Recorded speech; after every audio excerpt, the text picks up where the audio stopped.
Hey, what's up? This your boy Big Man. You already know what it is, man. So let's get right to it. Okay, so today we're going to be talking about Lil Xan. Now, Lil Xan is a rapper from California, and he came up in what people are referring to nowadays as the cloud era, right? He came up at the same time as like XXXTentacion, Lil Yachty, all those cats, man. Lil Pump, you know what I'm saying? Like that era, man. And a lot of those guys, I mean, some haven't are gone, man. They've lost their life or whatnot. Tragic situation. But a lot of them, their careers just aren't what they used to be. And Lil Xan falls into that category. Now, people can attribute this to a lot of different things. But one of the main situations that he allegedly had was a drug situation, like a drug addiction problem. Now, I'm not for sure if that's for real, but he admits that in his live that he went on recently. And that's what brings us here today. I want to talk about this live that he did where he was pretty much went on an all exposing trip on the music industry, his record label, and his old manager, Stat Quo. Now, for those of you who don't know, Stat Quo was a rapper who was signed to Shady Aftermath Records back in the early 2000s. His career really didn't make anything as a rapper, but obviously he started signing artists like Lil Xan and, pursued the music business as an executive and as a manager. Now, it's commonplace for rappers and managers to fall out, right? But Lil Xan is a legend in a video that he posted on social media that Stat Quo and his management team were contributing to his addiction in a dangerous way, which almost caused him to lose his life. And he went on a whole tirade about the whole music industry. Now, we're going to play these clips and react to them, but do me a favor. Make sure you hit that like button. Make sure you hit that subscribe button. And, man, let's get it. Okay, now that we got that out of the way, man, let's talk about this Lil Xan situation. In this video he posted on social media. Now, in this video, he goes into some dark places about where he's been in the past, you know what I mean? And he talks a lot about his management, how they contributed to his, basically falling off in the rap game. Because I hate to say that Lil Xan fell off, but he did. Because I'm sure he's got fans out there, don't get me wrong. But come on, man, it ain't what it used to be. And that's what a lot of artists who were popping in 2016, 2017, and 2018. Music has changed so much, and what fans' taste is so different than what it was then, that a lot of those artists were just completely moved off the board, unless they had something else going. Now, let's get into this very first clip. Yo, I never go live on here anymore. How's everybody doing? Got my little healthy juice. Yo, I just want everybody in the live to let me know. Don't I look a lot healthier, right? This is Sober Diego. I don't even want to call myself Xan no more because of the bad stigma that comes with it. This is Sober Xan. Look, got weight to me, not so skinny anymore, And I just wanted to bring up a topic. Do you guys remember the whole Little Peep, the story where his management was giving him drugs and it just wasn't helping out and all that? Well, that happened to me on tour, and my manager's name, well, I don't even like to call him my manager anymore, Stat Quo. Remember that name, Stat Quo. Now, in that very first part, Lil Xan is just letting people know that he's feeling better and that he's gotten sober. Now, I'm not sure if this is 100% facts. I mean, people have said that in the past, but obviously he looks different. He looks healthier. He doesn't look as skinny and stuff. And just letting fans know that he's feeling better and doing better. And he wants to talk about his manager or ex-manager, Stat Quo. Like as I mentioned in the intro, Stat Quo was a rapper who came into prominence in the early 2000s when he signed to Eminem's Shady Records and Aftermath Records. But really, he never did anything big in the rap game, man.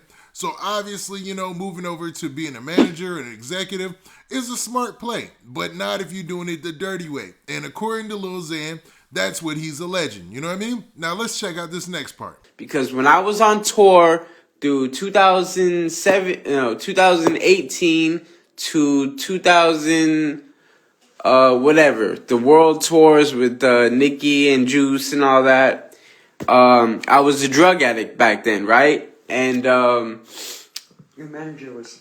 manager was supplying me with the drugs. he knew all my plugs. So if I couldn't perform because I was withdrawing back then, because yes, I used to be a drug addict, he would make calls, send $5,000 out here, $5,000 out here, just to ship the drugs to wherever we're at in the world, Switzerland or anywhere in America.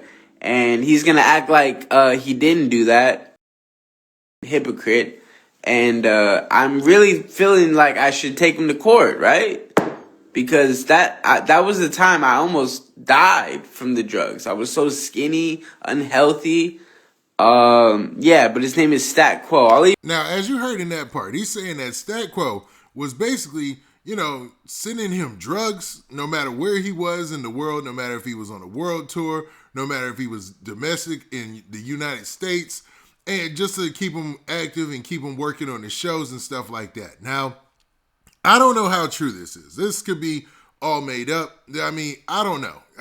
It seems like a wild claim, though. I mean, why would you say something like that?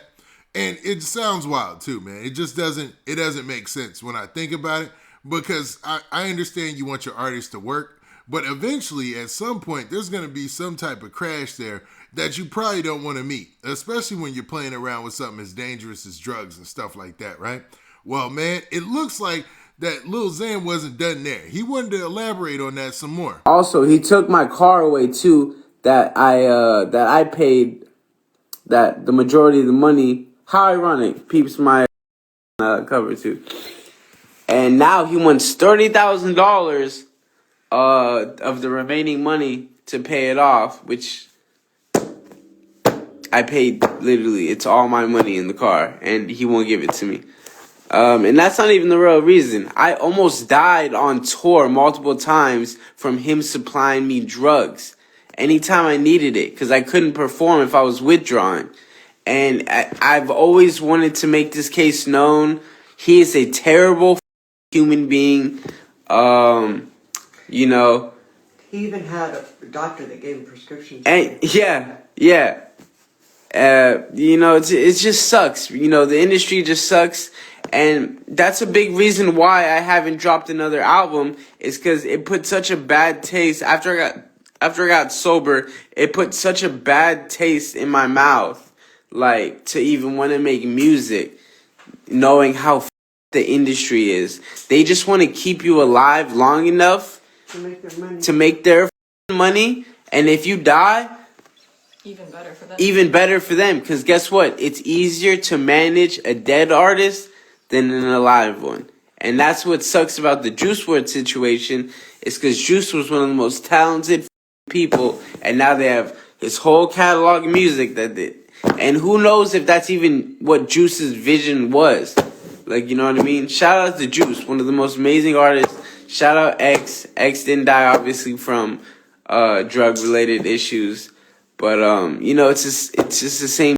They don't care about us artists. And that's why it's hard and almost traumatizing to make music at this point. And that's why I'm trying to find my love again for it. You guys can tell that I am sober. I don't look skinny anymore. I've gained weight. Like, the way I present myself. But yeah, Stat Quo, lawyer up, because seriously, I'm coming for you, bro. I'm literally coming for you. That's f***ed up. It's really f***ed up what you did to me, man. Really, it really is. And then when he felt that I was useless to him, moved me way out an hour away to a city called Corona, California, just not to deal with me anymore. And that's when the drug problem got even worse, because I felt depressed that I was so far away from LA, and it just spiraled out of control. He was supplying me drugs throughout every one of those tours because he knew that I couldn't perform if I was withdrawn. That is illegal and f***ed up. And Stat, please, get your lawyers together. My lawyers will be in contact with you, and give me my car back. It's all my money put into the car. And you want the rest of the $30K? Are you kidding me? And his excuse is, yo, I don't have a license. I do have a license. It's suspended. But, like, I want my car back. Bro. I never wanted to go public about this, but I had a very, very interesting convo with him on the phone right now, where he was just nonstop yelling at me saying, I didn't sell you drugs. We have screenshots. My homies kept those screenshots because they knew that one day this was going to happen, you know, and also in case if I died. So, yeah, that. Okay, now in that part, man, there was a lot to unpack there, man. So let's talk about a little bit of it. Now, in the beginning, he talked about the fact that, you know, he had a situation where he believes that, well, he's a legend, that Stat Quo was supplying him drugs and it almost led to him losing his life. And he also feels like he has legal means to either see him in court or something like that, right? But in this story, it just felt like a lot of information was missing, right? Because Lil Xan, he went on to say that he's clean and stuff like that, but I can't understand a situation where somebody would have your car that you paid for and it not be with you. Like, what in the world? Maybe did you lend the car to him? I mean, it's so much information that's missing from this story. And it makes me wonder how truthful he's being with all this. You know what I'm saying? Not saying that Lil Xan is lying or not saying that he's embellishing on the story. It just seems like there's a lot missing here. And was there a good reason to take the car? What's the whole situation with the car? But obviously he wants the car back.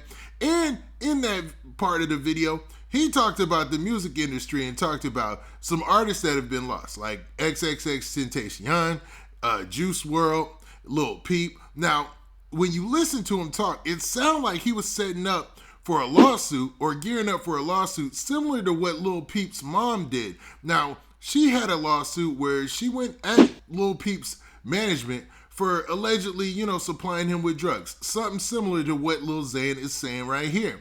So I'm wondering, is this going to be setting up for a lawsuit or what? But it seems like that's his story and that's what he's sticking to. Now let's check out this last part. Remember the video where your manager stole your phone? That actually wasn't my manager. That was my security guard on the phone with Stat telling him to get off live. And Stat had my security guard pull the phone off me. But that was when I was a drug addict too. So, you know. But I've been sober for about 4 months now, and I feel really good. I mean, you can even see it in my eyes. Like, I'm not slurring my words.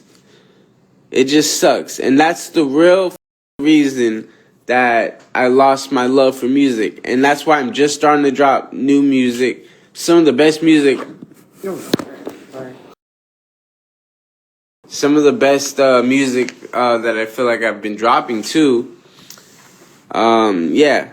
So basically, Stat Quo, I'm gonna take you to court because you almost lost me my life on tour. You could have got me help, and I know you want to say you did, but you never did. You never did. We asked for help. He said you could never get health. Yo, guys, I'm talking. But yeah, you know. Now you heard in that last part right there that he said that he's basically coming at Stat Quo with the lawyer, so he needs the lawyer up. Now, he also talked about an incident that went viral a couple of years back, where you saw Lil Xan in the car, and you saw him with a big dude, and I'm guessing that was his security, snatched the phone from his hand because he was revealing some stuff about his past that might damage his brand, I'm thinking, was the thinking of his manager and stuff like that. He's saying the dude was on the phone with Stat Quo, but man, this is a messy situation. And as fans, we tend to side with the artists a lot in these situations because we don't see the managers. This always seems like it's a dark figure in the shadows that's out here trying to get the artist money, that's doing, because managers have done shady stuff in the past. Now, that I am in no way saying that Stat Quo is guilty of what Lil Xan is alleging here, but he did say a lot about the music industry in general from his perception. You know what I mean? He feels like some artists, you know, they feel that their catalog is worth more dead than it is alive, which is